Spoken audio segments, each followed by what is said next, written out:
Grammar कितने भी सीख लीजिए, अगर आपको ग्रामर के बेसिक रूल नहीं पता तो कहीं ना कहीं आप अपने मार्क्स रिड्यूस कराएंगे या फिर ओरल या रिटन ग्रामर लिखते समय आप ब्लंडर्स करेंगे। क्योंकि ग्रामर के बेसिक रूल्स की जानकारी होना सभी को बहुत ज़रूरी है। अगर आप स्टूडेंट हैं और ग्रामर में इंटरेस्ट रखते हैं तो आपको ग्रामर के रूल्स पता होने चाहिए। अगर आप टीचर हैं और आप ग्रामर पढ़ाते हैं अपने स्टूडेंट्स को तो आपको ग्रामर के रूल्स पता होने चाहिए। या फिर अगर आप पेरेंट हैं तो अपने बच्चों को आप पढ़ाते हैं ग्रामर, तब आपको ग्रामर के रूल्स पता होने चाहिए। ऑल इन ऑल आपको ग्रामर के रूल्स पता होने ही चाहिए जिससे आपकी ग्रामर स्ट्रांग हो, आपका बेस मजबूत हो एंड आप ग्रामर से रिलेटेड कोई भी एरर ना करें। इसी चीज़ को ध्यान में रखते हुए आज मैं आपके लेके आई हूँ 20 ऐसे गोल्डन ग्रामर रूल्स जो आपकी पार्ट्स ऑफ स्पीच से रिलेटेड है। एंड अगर आपने इन 20 के 20 रूल को रट लिया, समझ लिया, पढ़ लिया तो आई कैन गारंटी यू कि इसके बाद आप ग्रामर में पार्ट्स ऑफ स्पीच से रिलेटेड कोई भी मिस्टेक, कोई भी ब्लंडर नहीं करेंगे।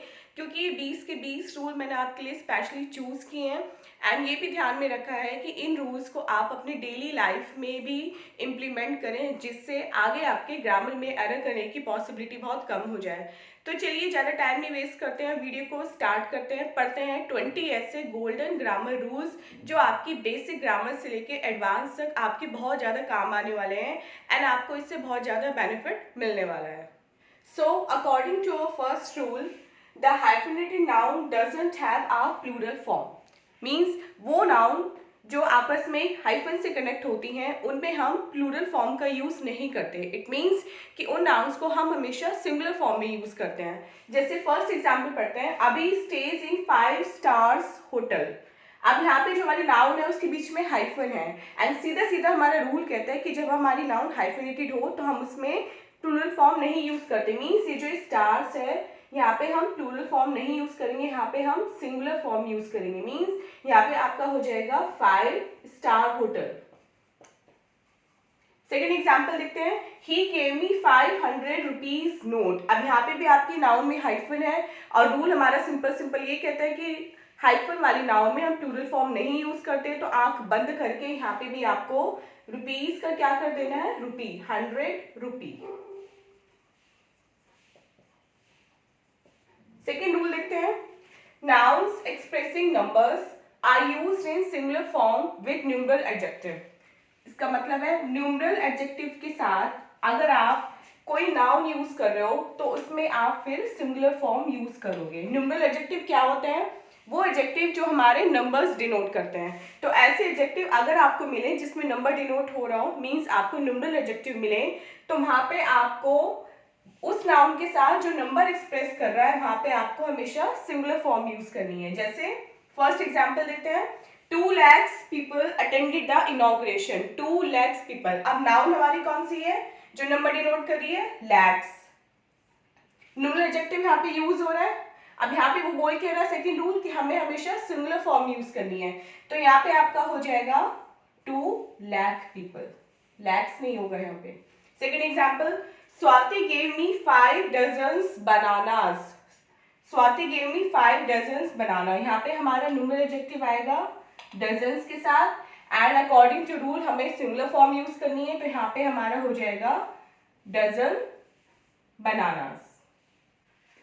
सो according to our third rule, जब हमारी प्रोनाउन में each, every, either, neither, anyone, many ये सब यूज हो रहा हो, मीन्स जब हमारी pronouns each, every, either, neither, anyone, many एक सब्जेक्ट की तरह यूज हो रही हो। जैसे इस एग्जाम्पल में ईच आ रहा है तो यहाँ से अगर हम मैच करें, ये प्रोनाउन है हमारी और अगर हमारे सब्जेक्ट में ईच है, ये हमारा सब्जेक्ट है और उसमें ईच गर्ल है, तब हमारा रूल क्या कहता है, हमारा रूल कहता है उस केस में हम possessive case should be third person singular. जो हमारा पॉजेसिव केस होगा वो हमारा थर्ड पर्सन सिंगुलर होगा। लाइक इस एग्जाम्पल को पढ़ते हैं, each girl and each teacher is required to bring their luggage. प्रत्येक लड़की और प्रत्येक टीचर को अपने लगेज लाने जरूरी हैं। यहाँ पे हमारा जो अभी यूज हो रहा है वो थर्ड पर्सन प्लूरल यूज हो रहा है, लेकिन अकॉर्डिंग टू रूल हमें क्या करना है, हमें यहाँ पे थर्ड पर्सन सिंगुलर यूज करना है। तो बाकी सेंटेंस हमारा ऐसे ही रहेगा, सिर्फ हमें क्या करना है, अपना प्रोनाउन चेंज करना है। तो each girl and each teacher is required to bring his या फिर हर भी हो सकता है, हर लगेज। अब यहाँ पे रूल लिखा हुआ है इसलिए आपको इजी समझ में आ गया। कभी एग्जाम में ऐसा होता है कि यहाँ पे रूल नहीं लिखा होगा, डायरेक्ट आपको इसमें बताना होगा कि क्या एरर है, क्या मिस्टेक है। उस टाइम क्या होता है, हम समझ नहीं पाते और हमें लगता है कि सेंटेंस हमारा बिल्कुल करेक्ट है और हम नो एरर पे टिक कराते हैं, जो हमारा मोस्टली ऑप्शन ई होता है। लेकिन ये रूल आप ध्यान में रखना कि अगर हमारा ईच वर्ड आ रहा है as a subject, each pronoun आ रहा है, तो उसके साथ फिर हम अपना थर्ड पर्सन प्लूरल नहीं, थर्ड पर्सन सिंगुलर यूज करेंगे। फोर्थ रूल देखते हैं, both should be followed by and, not by as well as. अगर आपका बोथ वर्ड यूज हो रहा है सेंटेंस में, बोथ, तो उसके साथ आप एंड यूज करेंगे, एज वेल एज नहीं यूज करेंगे। इसको मैंने एक एग्जाम्पल फॉर्म में ऐसे लिखा है, जैसे ये आपका पार्ट ए हो गया, ये आपका part B, part C and part D is your no error part. अब देखते हैं example, both you as well as my brother are going to attend the party tomorrow. अब इसमें आपको बताना है कि आपका जो एरर है वो पार्ट ए में है, पार्ट बी में है, पार्ट सी में है, या फिर आपके अकॉर्डिंग इस एग्जाम्पल में कोई एरर ही नहीं है। मोस्टली क्या होगा, अगर आपको ये रूल ना मिले और सिर्फ ये एग्जाम्पल मिल जाए तो आप क्या करोगे, नो एरर पे क्लिक करके आओगे, क्योंकि आपके अकॉर्डिंग सही है, बोथ के साथ एज वेल एज चल रहा है। लेकिन अकॉर्डिंग टू ग्रामर बोथ के साथ हम एज वेल एज नहीं यूज करते, बोथ के साथ हम हमेशा एंड का यूज करते हैं। तो यहाँ पे जो आपका आंसर होगा वो ए होगा, मीन्स आपका जो एरर है वो पार्ट ए में है। यहाँ पे आपका होगा both you and my brother, both you and my brother are going to attend the party tomorrow। so ये आपके गोल्डन ग्रामर रूल्स चल रहे हैं, आई होप आपको समझ में आ रहे होंगे। एंड ये सारे आप कहीं नोट कर सकते हैं या फिर रट सकते हैं, क्योंकि एग्जाम में आप बैंक का एग्जाम दे रहे हो, एसएससी का दे रहे हो, रेलवे का एनटीपीसी का दे रहे हो, कोई भी एग्जाम दे रहे हो जिसमें एक सब्जेक्ट आपका इंग्लिश भी होता है, वहाँ पे ऐसे क्वेश्चंस आपके आने ही आने हैं। और अगर आपको रूल नहीं पता तो डेफिनेटली आप अपने मार्क्स वहाँ पे कटवा के आओगे। फिर फिफ्थ रूल हमारा कहता है, which is used in place of who when we are referring to a choice between two or more than two things or persons। जब हम दो पर्सन्स या दो थिंग्स के बीच में चॉइस कर रहे हैं, तब हम विच की जगह हु का यूज करेंगे। फिफ्थ रूल हमारा कहता है, which is used in place of who की जगह विच का यूज होगा कब, when we are referring to a choice between two or more than two things or persons। जब हम टू थिंग्स या टू पर्सन्स के बीच में चॉइस कर रहे हैं तो हम हु की जगह विच का यूज करेंगे। देखते हैं कैसे। Of the two sisters who is more intelligent. Example में पूछ रहा है कि दोनों सिस्टर्स में कौन ज्यादा इंटेलिजेंट है। अब इसको मैंने एग्जाम्पल को पार्ट्स में डिवाइड कर दिया है। अब देखते हैं नॉर्मली क्या होगा, अगर हम सिस्टर देख रहे हैं तो सिस्टर तो हमारा एक लिविंग पर्सन है, तो हम क्या करते हैं, हु को इग्नोर करते हैं और हमें लगता है नहीं हमारा सेंटेंस बिल्कुल एरर फ्री है, इसमें कोई एरर है ही नहीं। लेकिन अकॉर्डिंग टू रूल अगर हम दो पर्सन्स या दो थिंग्स के बीच में चॉइस कर रहे हैं तो वहाँ पे फिर हम हु ना यूज करके विच का यूज करेंगे। अब हमारा एग्जाम्पल हो जाएगा, of the two sisters which is more intelligent. ये हो सकता है पढ़ने में आपको थोड़ा अटपटा लगे, क्योंकि विच हम मोस्टली नॉन लिविंग थिंग्स के साथ यूज करते हैं, लेकिन अब रूल तो यही है कि अगर हम दो पर्सन्स या थिंग्स के बीच में चॉइस कर रहे हैं तो फिर हम विच का यूज करेंगे।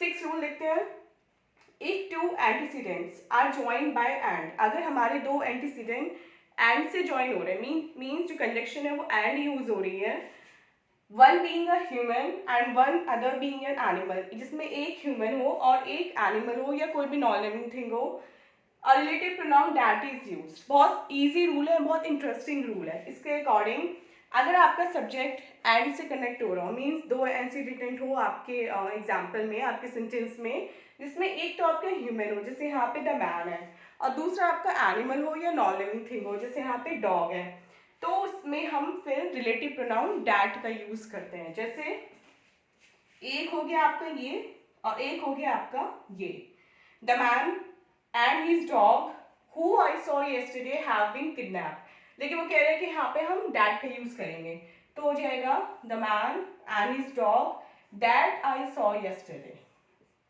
इसको आप दूसरे तरीके से भी याद रख सकते हैं, जिस तरह से मैंने अपने स्कूल टाइम में, कॉलेज टाइम में रखा था कि अगर हमारा सेकेंड जो सब्जेक्ट है वो नॉन लिविंग थिंग है, तो उसमें चाहे फिर हु यूज़ हो रहा हो, विच यूज़ हो रहा हो, कुछ भी यूज़ हो रहा है, हम हमेशा डैट का यूज़ करेंगे। अगर ये रूल नहीं भी याद रहता है ना एग्जाम में आपको, तो आप इसको इस तरह भी याद रख सकते हैं कि अगर हमारा सेकेंड जो सब्जेक्ट है, जो एंड के बाद जो वर्ड है, एंड के बाद जो वर्ड है, जो सब्जेक्ट है, वो अगर आपका एनिमल है या नॉन लिविंग थिंग है, उस केस में आप डैट का यूज़ करेंगे।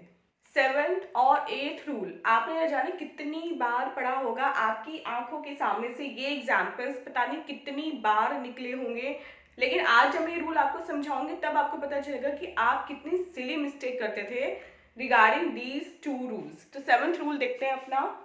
The indefinite pronoun one should be use through out if use at all. वो कह रहे हैं अगर आपके सेंटेंस में इंडेफिनिट प्रोनाउन वन एक बार यूज हुआ है तो फिर वो सभी जगह यूज होगा। मीन्स अगर आपने वन ओ एनी वन को अपने सेंटेंस में एक बार यूज कर लिया तो फिर आपको सभी जगह वही यूज करना है। कैसे? One must not boast of his own success. One must not boast of his own success. अब यहाँ प्रोनाउन भी आपको दोबारा से क्या कह रहा है कि should be use through out if use at all. अगर यूज हुआ है तो सभी जगह यूज होगा। फिर मीन्स यहाँ पे भी आपको वन ही यूज करना है। वो आप देख लीजिएगा आपके सेंटेंस के अकॉर्डिंग कि पॉजिटिव केस में आएगा या नहीं आएगा। लाइक अभी हो जाएगा one must not boast of one's own success. इसका मैं एक दूसरी ट्रिक आपको बताती हूँ जिस ट्रिक से मैंने इसको सीखा था। One must not boast. अब यहाँ जो वन है इसका जेंडर आपको क्लियर नहीं है, आपको नहीं पता कि जो वन है ये मेल है या फीमेल है। जब आपको पता ही नहीं है तो यहाँ पे आपने हिज कैसे यूज कर दिया, यहाँ पे हर भी तो हो सकता था ना।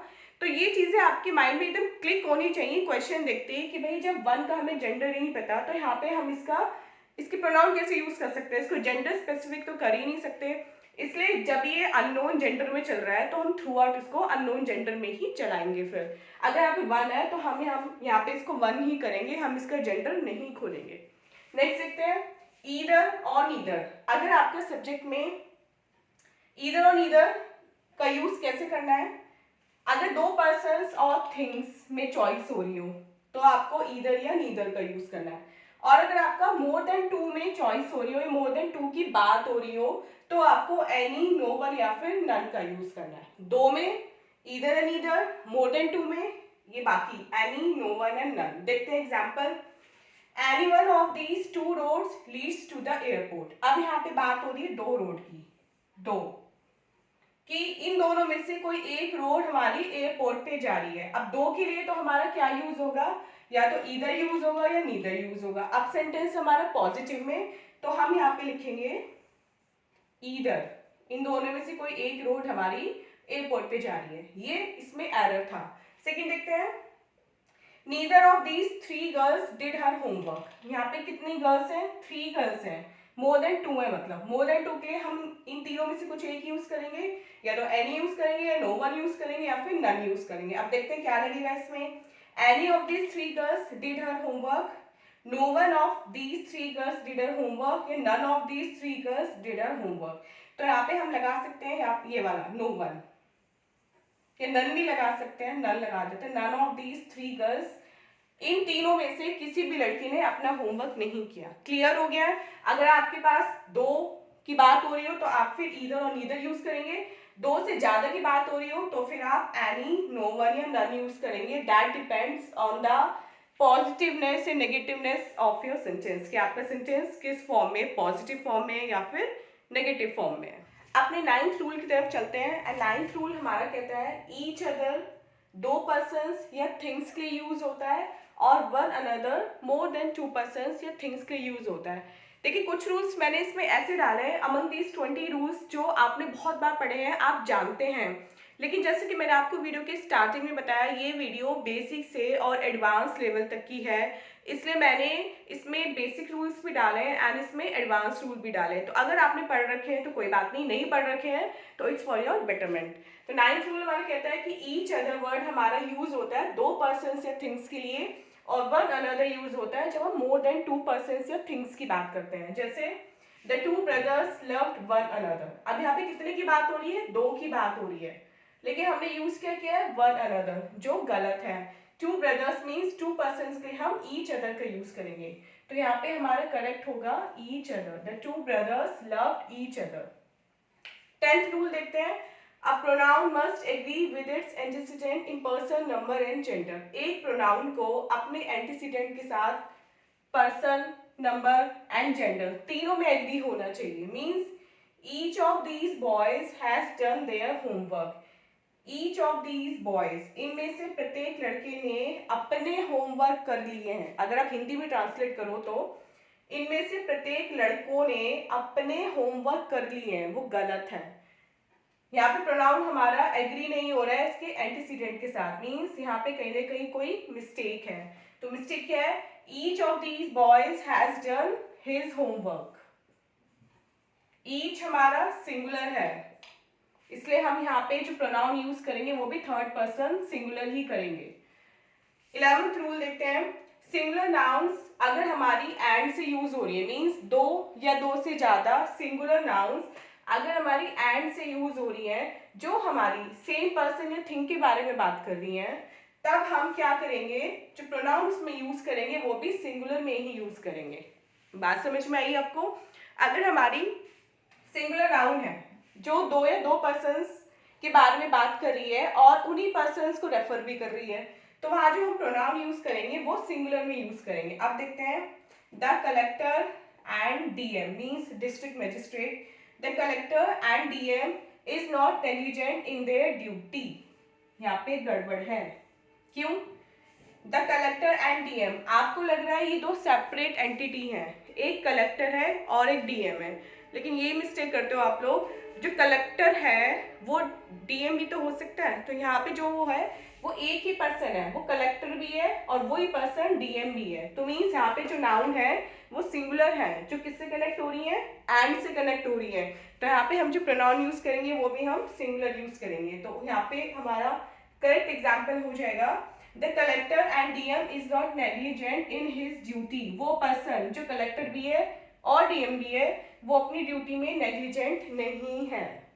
तो ये थे 11th रूल। अब हम बात करते हैं 12th एंड 13th रूल की। तो हमारा 12th रूल कहता है, if two singular nouns refer to the same person और thing the verb must be similar. अगर हमारी सिंगुलर नाउन एक ही पर्सन या थिंग को रेफर करती है तो हमारी जो वर्ब है वो भी सिंगुलर में होगी। ऐसे मिलता जुलता रूल अभी आपने पढ़ा है, लेकिन दोनों में थोड़ा सा डिफरेंस है, तो आप दोनों को लेके कंफ्यूज नहीं होएगा। इसमें हम एग्जांपल देखते हैं, the secretary and principal are coming, the secretary and principal are coming. लेकिन वो कह रहे हैं कि दो सिंगुलर नाउन, एक सिंगुलर नाउन दूसरी सिंगुलर नाउन, जो एक ही पर्सन को रेफर कर रहे हैं। वहां पे हमने एंड का यूज करके किया था, यहाँ पे हम एंड का यूज नहीं कर रहे हैं। मीन्स हम जो एग्जाम्पल देख रहे हैं, जो रूल देख रहे हैं, वो एंड के अकॉर्डिंग नहीं दिख रहे हैं। तो सेक्रेटरी और प्रिंसिपल आर कमिंग, इससे क्या लग रहा है कि एक सेक्रेटरी आ रहा है एक प्रिंसिपल आ रहा है, लेकिन यहाँ पे सेक्रेटरी भी वही है और प्रिंसिपल भी वही है। मीन्स जो सेक्रेटरी है वही प्रिंसिपल है। तो जब एक ही पर्सन आ रहा है तो उसके लिए तो हम फिर सिंगुलर वर्ब यूज करेंगे ना। तो यहाँ पे हमारा हो जाएगा, the secretary and principal is coming. बढ़ते हैं अपने 13th रूल की तरफ, जो थोड़ा सा ट्रिकी है, आप थोड़ा अच्छी तरह समझ लेना इसको। इसमें है, अगर आपका सब्जेक्ट मीन्स अगर आपका सेंटेंस स्टार्ट हो रहा हो as well as like, unlike, besides, in addition to, and, not, with, together with, along with, rather than, no less than, except, nothing but, the verb is use according to the second subject. जो आपकी verb use होगी वो आपकी second subject के अकॉर्डिंग होगी। Means अगर इनमें से कोई भी वर्ड आपका सेंटेंस में स्टार्टिंग में या एज अ सब्जेक्ट यूज हो रहा है, तो आपकी जो फिर वर्ब यूज होगी वो सेकंड सब्जेक्ट के हिसाब से होगी। मींस इनमें से हमारा लाइक यहाँ पे हम नीदर यूज कर रहे हैं, neither Abhi nor his friends is going to the party. एक सब्जेक्ट हमारा हो गया अभी, एक सब्जेक्ट हमारा हो गया हिज फ्रेंड्स। अब जो वर्ब यूज होगी वो सेकंड सब्जेक्ट के हिसाब से होगी। तो सेकंड सब्जेक्ट हमारा क्या है? हिज फ्रेंड्स, प्लूरल है, तो यहाँ पे हम जो वर्ब यूज करेंगे वो भी हम प्लूरल में यूज करेंगे। ये था हमारा 13th rule. According to our 14th rule, अगर हमारा word a large number of sentence में आ रहा है, मीन सेंटेंस है a large number of something, तो हम प्लूरल वर्ब यूज करते हैं। एंड अगर हमारा वर्ड आ रहा है द नंबर ऑफ, तो हम सिंगुलर वर्ब यूज करते हैं। जैसे a large number of students was absent, a large number of, इसके साथ कौन सी वर्ब यूज होगी, प्लूरल, मीन्स यहाँ पे आपका हो जाएगा were absent. And the number of tourist, the number of tourist, इसके साथ हमारी यूज होती है सिंगुलर वर्ब, तो यहाँ पे हमारा हो जाएगा has. The number of tourist has gradually decreased. Last number of है तो plural verb, the number of है तो सिंगुलर वर्ब. 15th रूल देखते हैं. If it's high time, it's about time, it's time is used. अगर हमारे sentence में it's high time, it's about time या इट्स टाइम यूज हो रहा है तो हम वर्ब की सेकेंड फॉर्म का यूज करेंगे. जैसे it's high time you start working hard, लेकिन अकॉर्डिंग टू रूल अब हमारा हो जाएगा it's high time you started working hard. 16th rule देखते हैं. Know is followed by how, where, when, why and infinitive. Know word जो है उसके साथ हम या तो हाउ का यूज करते हैं या वेयर का यूज करते हैं या व्हेन का यूज करते हैं या वाई का यूज करते हैं और एक इंफिनिटिव का यूज करते हैं. इंफिनिटिव मीन्स हमारा टू का यूज करते हैं. मीन्स नो के साथ हम WH फैमिली के वर्ड्स यूज करते हैं. तो अब जैसे हमारे एग्जाम्पल है I know to write a letter. To तो हमारा यूज हो रहा है, to it's okay, to infinitive हमारा यूज होना ही था, लेकिन यहाँ पे कुछ मिसिंग है. नो के साथ हमें इन चारों में से कोई एक यूज करना ही करना है. अब देखते हैं कौन सा फिट हो रहा है. वाई से शुरू करते हैं. I know why to write a letter, मैं जानता हूँ मुझे लेटर क्यों लिखना है. I know when to write a letter, ये भी ठीक है. I know where to write a letter and I know how to write a letter. तो यहाँ पे हम लगा देते हैं I know how to write a letter, मैं जानता हूँ लेटर कैसे लिखा जाता है.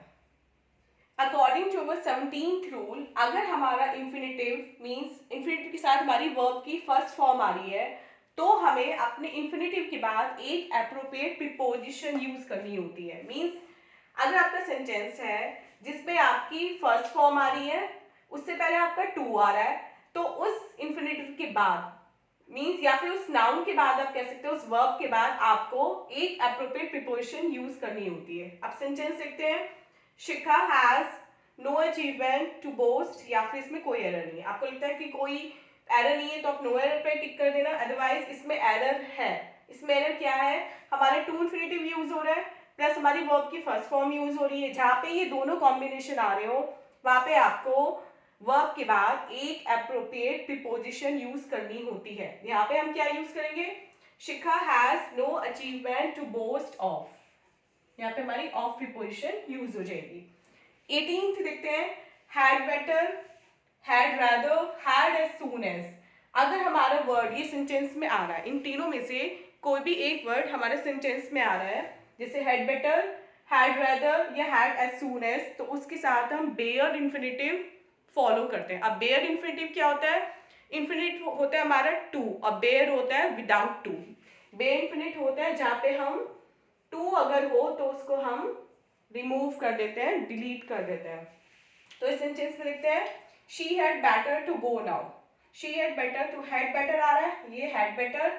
इसके साथ हमारा रूल क्या है, हमें इन्फिनिटिव नहीं यूज करना, तो यहाँ पे हमारा इन्फिनिटिव नहीं यूज होगा, हमारा सेंटेंस हो जाएगा she had better go now. अब बेयर इन्फिनिटिव की बात चल रही है तो एक और रूल फटाफट से पढ़ लेते हैं, दैट इज हमारा rule number 19. Conjunction than is also followed by bare infinitive. अगर हमारा कंजक्शन than सेंटेंस में यूज हो रहा है उसके साथ फिर हम टू वर्ड का यूज नहीं करेंगे. मीन्स वो सेंटेंस फिर हमारा विदाउट टू बनेगा, बेयर इन्फिनिटिव को यूज करके बनेगा. लाइक एग्जाम्पल में देखते हैं, she had better read than to write. She had better read, यहाँ तक ठीक है. अब देन आ रहा है, देन आ रहा है, उसके बाद हमारा रूल क्या है कि हमें बेयर इन्फिनिटिव यूज करना है. मीन्स यहाँ पे हमें टू नहीं यूज करना, तो हमारे यहाँ पे सेंटेंस हो जाएगा she had better read then write. आज का अपना लास्ट एंड सबसे इंपॉर्टेंट रूल देखते हैं, एंड ये रूल सबसे धांसू, सबसे इंटरेस्टिंग है मेरे अकॉर्डिंग. लाइक अब देखते हैं, when there are two subjects in a sentence, जब एक सेंटेंस में दो सब्जेक्ट हो, ओके, लेकिन वो दोनों अलग अलग नंबर के हो, मीन्स एक सिंगुलर हो एक प्लूरल हो, या फिर एक में 3 यूज हो रहा है एक में 1 यूज हो रहा हो, मीन्स दोनों सेम नंबर के ना हो, तब हमें क्या करना होता है, हमें दोनों सब्जेक्ट के लिए separate separate verbs, separate separate auxiliary verbs use करनी होती हैं. जैसे इस सेंटेंस में 3 किल्ड, एक सब्जेक्ट है 3 एंड 1 वर इंजर्ड, मीन्स एक सब्जेक्ट में हमारा नंबर यूज हो रहा है 3 एंड एक सब्जेक्ट में हमारा नंबर यूज हो रहा है 1. 3 killed and 1 were injured in the mob violence. अब हमें क्या करना है, अकॉर्डिंग टू रूल हमें दोनों के लिए सेपरेट वर्ब्स यूज करनी है। तो यहाँ हमारा हो जाएगा 3 were killed and 1 was injured in the mob violence. जो भी आपका सब्जेक्ट है उसके अकॉर्डिंग आपको अपनी वर्ब यूज करनी है। प्लूरल है तो प्लूरल, सिंगुलर है तो सिंगुलर। 3 किल्ड प्लूरल था इसलिए हमने वर यूज किया, 1 सिंगुलर है इसलिए हमने यहाँ पे वॉज यूज किया। सो गाइज ये थे हमारे 20 golden grammar rules and I hope आपको ये वीडियो इंटरेस्टिंग लगी होगी एंड आपको थोरो आपने वीडियो देखी भी होगी और आपको पढ़ने में मज़ा भी आया होगा, क्योंकि मैंने अपनी तरफ से पूरी कोशिश की है एक एक रूल आपके दिमाग में बिठाने की, आपको सब कुछ समझाने की। सो गाइज मिलते हैं अपनी नेक्स्ट वीडियो में ऐसी इंटरेस्टिंग कुछ rules and tips and tricks के साथ। Till then take care, bye bye.